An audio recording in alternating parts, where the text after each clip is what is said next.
itu kita ada gunting, ada pisau, terus ada ember, wadah kecil, lalu ada besi jaring dan tembakan teh. Bahannya itu ada semen, pasir, cuka, baking soda, lalu ada sabun cuci piring, nah, ada spons, ada ranting, ada rumput dan atau lumut, terus ada lem, ada botol plastik, ya, ada tuh warna makanan.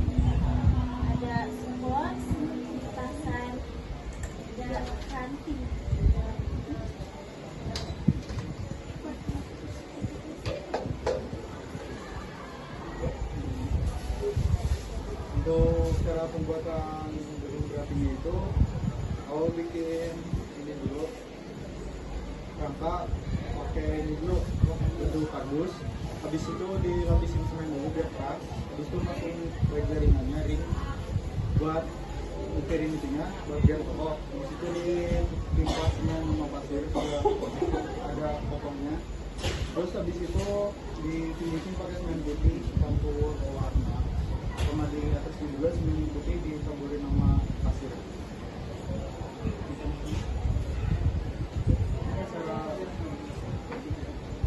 Terus cara nanti buat asap sama lavanya itu, kalau asapnya itu dari bawah pakai petasan itu nanti keluar dari tengah, terus kalau lava pakai cairan nanti ditampung di sini baru dia keluar.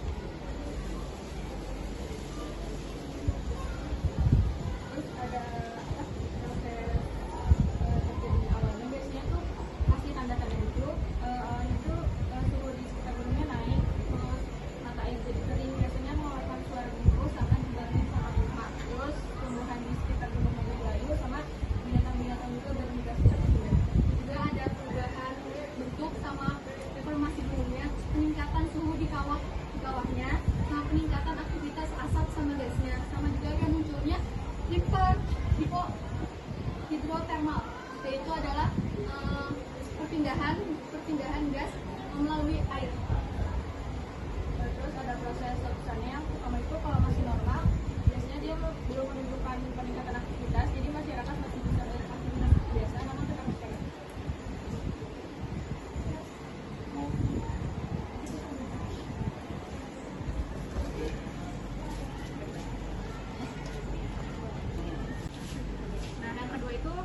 waspada. Kalau asap mulai keluar dari ini, itu tandanya ada peningkatan di dalam gedungnya. Biasanya itu asapnya keluar dari kawah. Nah, gas-gas yang keluar itu biasanya karbon dioksida CO2, sulfur dioksida SO2, sama abu halus.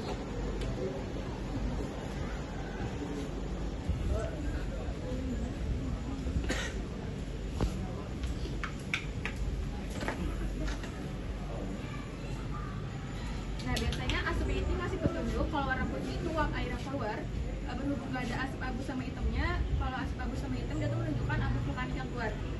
Nah, fenomena ini biasanya menunjukkan tanda awal kalau gunung itu lagi mengalami aktivitas, sehingga dia tuh berpotensi buat meletus.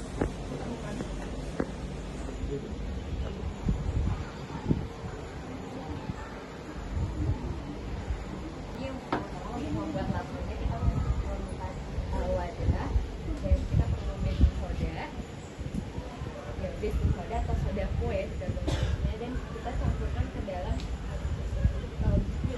sunlight dengan sabun cuci piring mau merek apapun itu, dan dicampur dengan air. Setelah itu kita campurkan sampai merata, sampai si serbuk baking soda ini larut ke dalam air, karena agar dia bisa tercampur oleh cairan cuka. Lalu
dan panas di dalam bumi terus meningkat.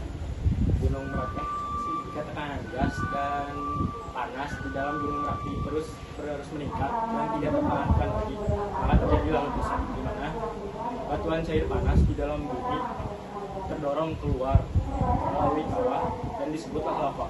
Lava ini mempunyai suhu berkisar dari 700 hingga 1200 Celcius. Terus pada saat dia udah keluar, lava ini akan menghancurkan segala sesuatu yang berada di jalur. Nah, yang ketiga itu waspada. Ketika lava mulai turun ke permukaan, maka masyarakat harus segera bersiap untuk evakuasi. Terus yang keempat itu awas. Kalau lava ini erupsinya sedang berlangsung, maka masyarakat harus menghentikan aktivitas di sekitar gunung.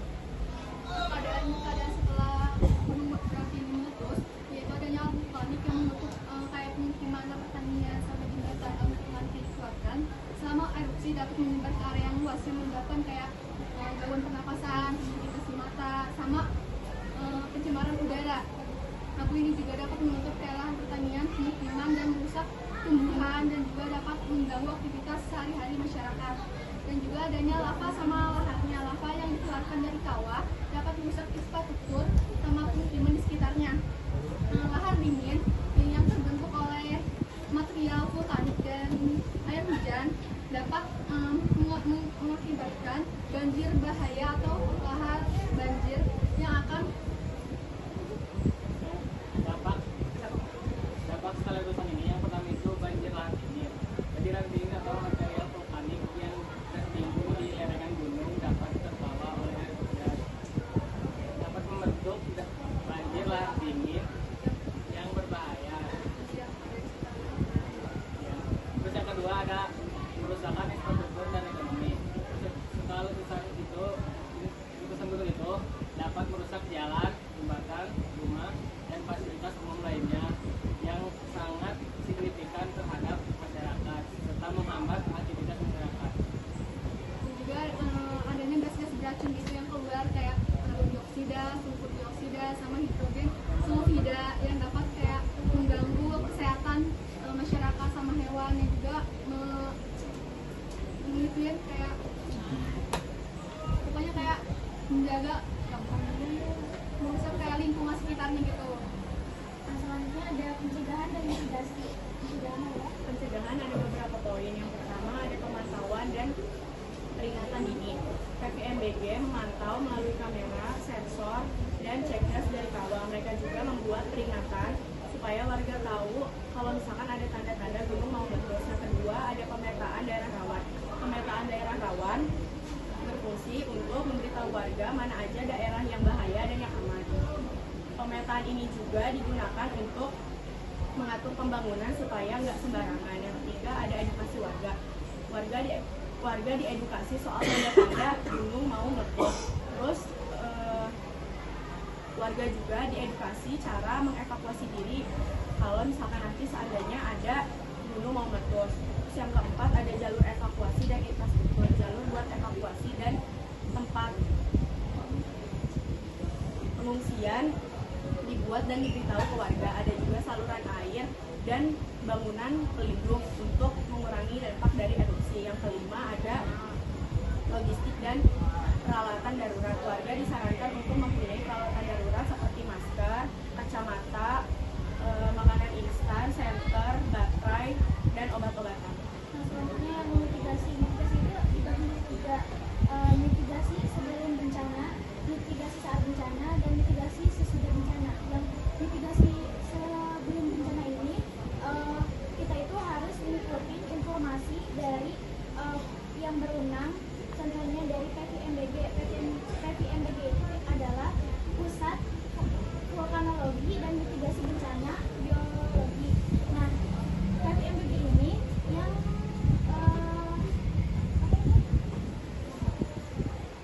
yang memantau kapan erupsi gunung berapi ini meletus. Nah, kita juga harus tahu jalur evakuasi dan rumah-rumah yang telah disediakan oleh pihak berwenang. Terus yang di saat mitigasi gunung berapi ini, kita harus mengingat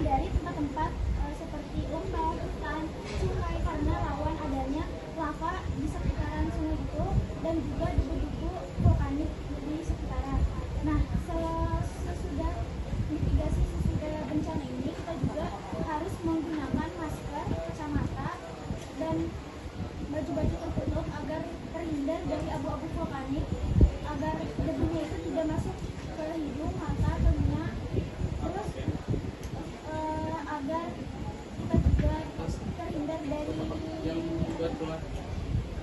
abu vulkanik itu biar menjaga kesehatan kita. Nah, kita juga harus tahu pusat-pusat yang sudah disediakan pihak-pihak berwenang seperti rumah yang sudah disediakan dan jalan-jalan evakuasi kalau setidaknya ada lava-lava atau debu-debu yang ada di sekitar kita. Dan kita juga harus menghindari mengendarai penggunaan motor karena bisa merusak motor atau mesin. Dan kita juga harus membersihkan atap setelah erupsi itu terjadi agar tidak terjadi gosong. Ada yang mau menambahkan? Jadi untuk tipenya yang kita buat itu tipe Merapi dengan erupsi efusif atau tenang atau perlahan, tapi dia itu bisa menjadi erupsi eksplosif kalau tekanannya terus meningkat sama kubah lavanya.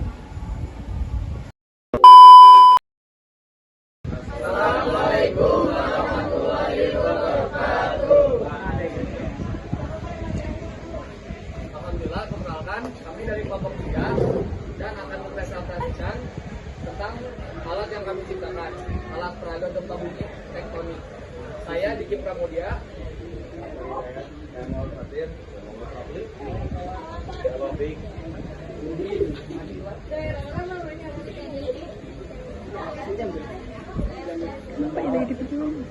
Dan kami akan menjelaskan materi tentang alat yang peraga yang kita bikin. Oke.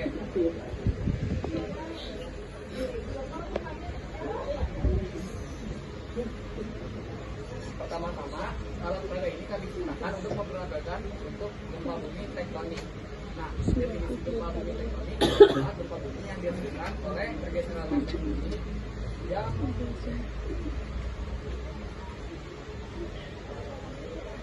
yang bertabrakan di bawah tanah dengan kecepatan tertentu. Nah, dari gempa lempeng dari di Indonesia, titik lempeng gempa itu ada tiga. Yang pertama ada Indonesia Eurasia, yang kedua ada Eurasia, yang ketiga ada lempeng Pasifik. Lalu selanjutnya akan dilakukan oleh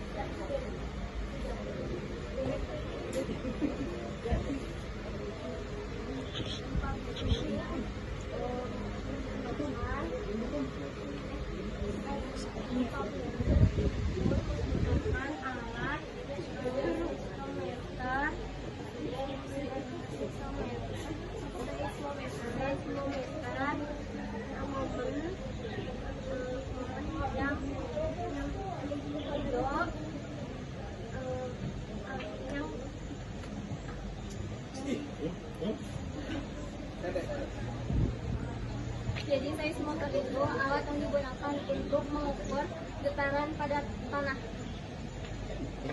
Juga gempa bumi juga dapat diukur dengan menggunakan seismograf, yaitu alat pengukur luas dan lemahnya gempa bumi. Dibedakan menjadi dua, itu ada seismograf horizontal dan seismograf vertikal. Nah, terus juga besaran gempa bumi itu didasarkan dengan amplitudo gelombang tektonik dengan menggunakan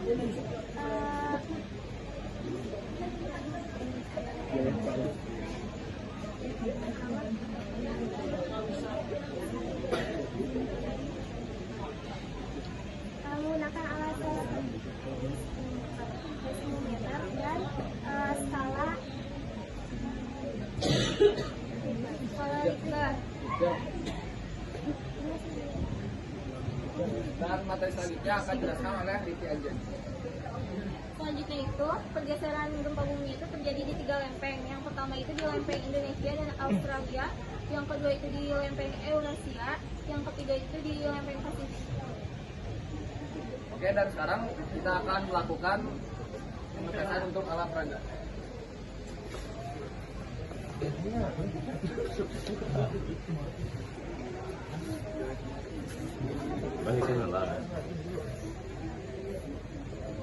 Ambil di mana, Bi? Pasir cair.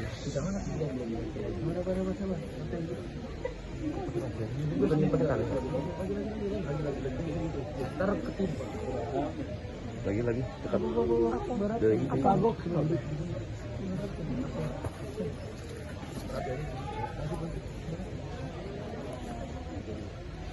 Berat ya. pakai 2 tangan. Ayo nggak bang. Tarik 2 tangan, 4 tangan dong. Iya. 2. 8.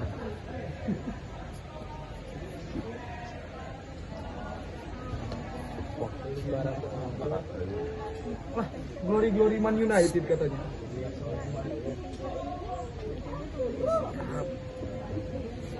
Ayo sok tarik gitu.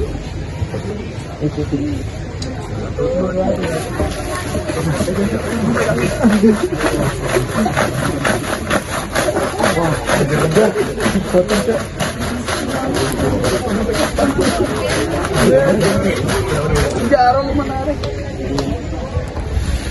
Oke, inilah alat yang kami hasilkan untuk memperagakan gempa bumi tektonik. Untuk alat dan bahannya akan disebutkan oleh Wati. Dan bahannya yang pertama itu kardus, terus yang kedua ada styrofoam dan sulatif, terus ada gabus sama pasir dan lem.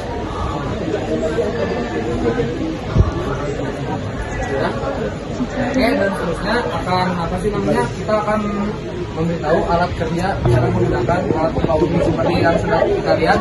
Caranya adalah ditarik-tarik. Dan karena adanya pergeseran dari gaya yang kita berikan dengan reseptornya itu kardus, kita menciptakan gelombang untuk terjadinya pergeseran tanah. Dan materi selanjutnya tentang jenis gempa bumi berdasarkan kedalaman tanah akan dibacakan oleh Desa. Jenis itu pendalaman dibedakan menjadi 3. Ada gempa bumi dalam, gempa bumi menengah, dan gempa bumi dangkal. Kalau gempa bumi dalam itu adalah gempa bumi yang hiposentrumnya atau pusat gempanya berada lebih dari 300 km dari bawah permukaan bumi. Biasanya gempa bumi dalam ini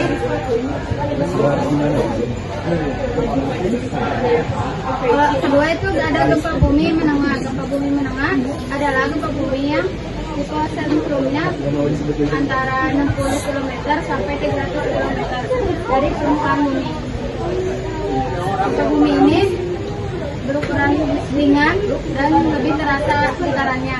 Terus yang ketiga itu ada gempa bumi dangkal. Gempa bumi dangkal adalah gempa bumi yang hiposentrumnya kurang dari 60 km. Gempa ini memiliki getaran yang sangat dahsyat. Oke, materi yang kita akan jelaskan selanjutnya adalah materi tentang cara antisipasi gempa yang akan dibacakan oleh yang akan membahas tentang antisipasi gempa. Bila berada di dalam ruangan, jangan panik, istirahatlah di bawah meja atau tempat kamu. Tidak ada gunakan senjata untuk melindungi kepala atau benda lainnya. Bila berada di ruangan, bangunan-bangunan tinggi seperti pohon, papan request, dan jalan dan segeralah cari tempat yang terbuka seperti di lapangan. Bila berada di ruangan ini, jangan berlari, akan sampai orang dari jauh dari benda-benda yang mudah terjepit seperti orang, lari, kaca, jendela, dan sebagainya. Bila berada di pusat perbelanjaan, jangan panik dan ikuti saja arahan dari pegawai atau satpam.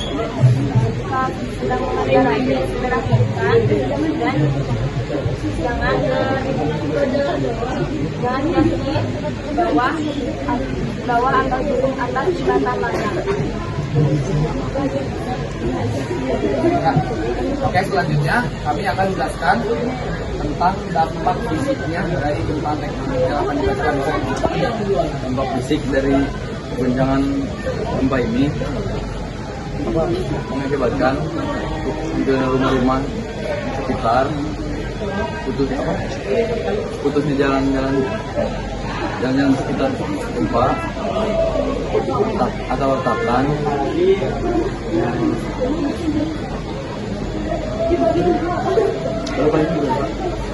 Selanjutnya dampak sosial itu menyebabkan banyaknya kemiskinan, kelaparan, dan menimbulkan penyakit berbagai seperti diare, infeksi pernafasan, terus sama gangguan. Oke, untuk selanjutnya sepertinya akan menjadi yang terakhir sebelum kesimpulannya yang akan menjelaskan tentang mekanisme cara pembuatan dan cara menggunakan dari awal oleh Fahri dan Muhammad Rafi. Pertama, guntingkan beja,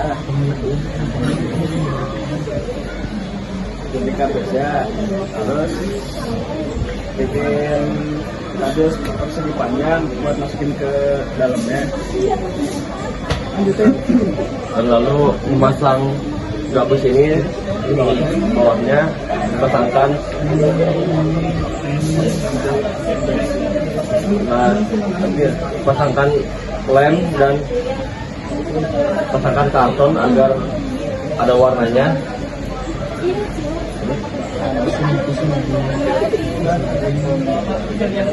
Bahan-bahannya akan disebutkan oleh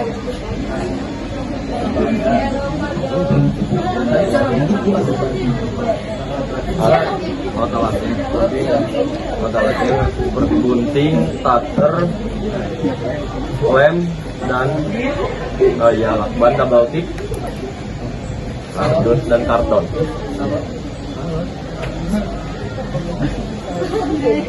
Oke, selanjutnya kesimpulan yang akan dibacakan oleh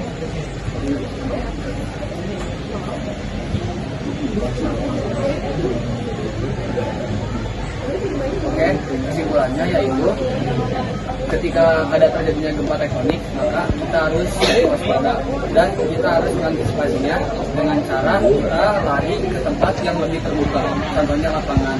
Dan karena dampaknya lebih besar, maka kita harus selalu menjaga kewaspadaan agar kita selalu aman, selamat dunia akhirat. Sekian dari kelompok kami, kurang lebihnya mohon maaf. Wassalamualaikum warahmatullahi wabarakatuh.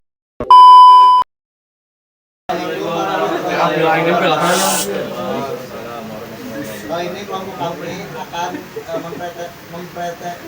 Mempresentasikan bagaimana cara terbentuknya terbentuk bencana tsunami. Yang pertama kali ini cara pembuatan tsunami. Yang pertama,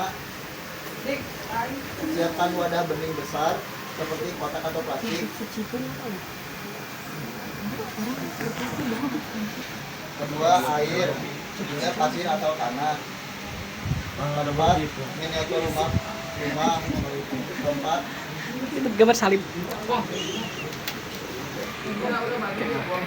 keempat, papan kecil karton tebal atau potongan styrofoam.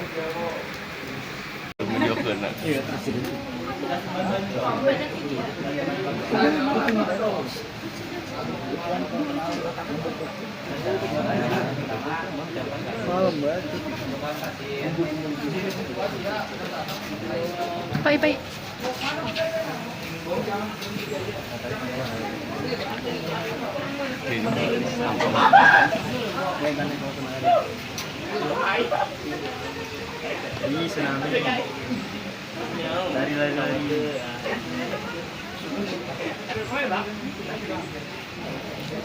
Bis.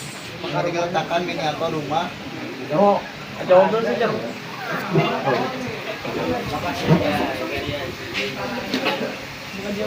Keempat, masukkan air ke dalam wadah.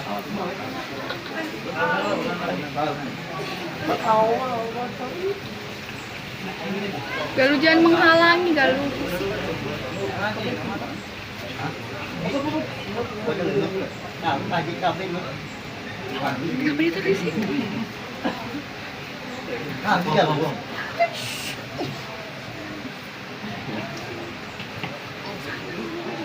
Iya, iya.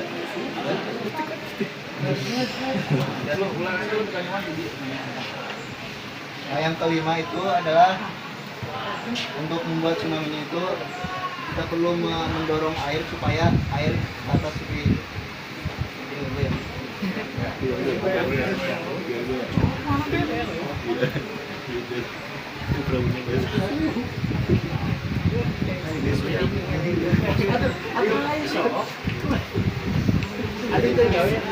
Pasti di Shopee itu.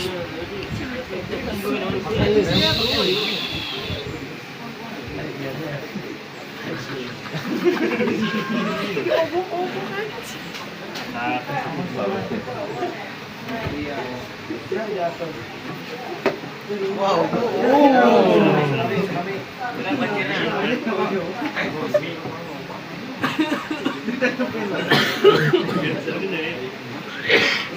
Nah, begitulah cara tsunami memanfaatkan cara bencana tsunami itu terjadi. Selanjutnya itu ada akibat tsunami itu terjadi. Yang ke satu itu ada gempa bumi bawah laut. Ini penyebab paling umum jika dua lempeng tektonik bertumbuh dan salah satunya menyusup ke bawah yang lain atau zona subduksi. Maka dasar tiba-tiba gerakan vertikal ini yang memindahkan air dan menciptakan gelombang tsunami. Kedua itu ada letusan gunung berapi bawah laut. Letusan eksplosif dapat menyebabkan runtuhan besar atau ledakan yang memindahkan air laut dalam jumlah besar. Yang ketiga itu ada longsor bawah laut atau daratan ke laut. Jika terjadi longsor besar di lereng bawah laut atau runtuhan gunung masuk ke laut, seperti runtuhan gunung di danau atau pantai, air terdorong dan membentuk tsunami. Keempat, benda jatuh dari ruang angkasa. Asteroid atau meteorit besar yang jatuh ke laut dapat menciptakan gelombang tsunami karena energi tumbukannya sangat besar. Selanjutnya ada catatan dari kami. Tsunami bukan gelombang pasang atau akibat angin seperti ombak biasa. Gelombangnya bisa sangat panjang dan bergerak sangat cepat hingga 800 km per jam di laut. Tapi menjadi lebih tinggi dan berbahaya saat mencapai pantai. Ada lagi mau menambahkan? Andra. Ada penambahan?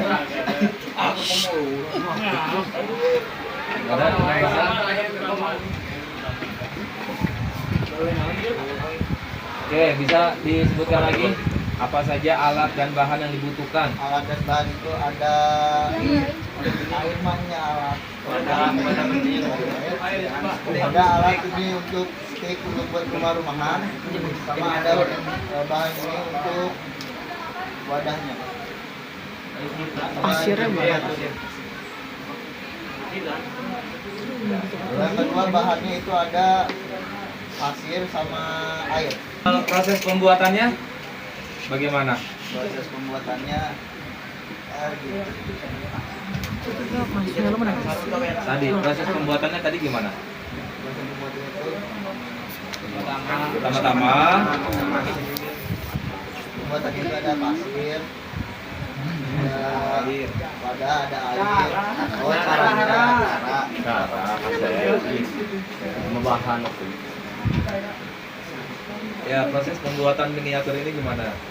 Proses pembuatannya yang juga dibuat. Oh, siapkan lem, siapkan rem tembak itu, sama siapkan stick. Beda aja. Proses pembuatan miniatur tsunami. Kalau tinggal bayangkan Bayangkan aja. harusnya ada papan di suka buat ini tsunami. Tsunaminya. Karena dana saya tidak cukup. Oke, ide dan kreativitas pembuatan ini dari mana? Dari saya Pak. Dari kamu sendiri? Oh, dari YouTube. Dari YouTube ini ke saya. Terus diaplikasikan ke situ.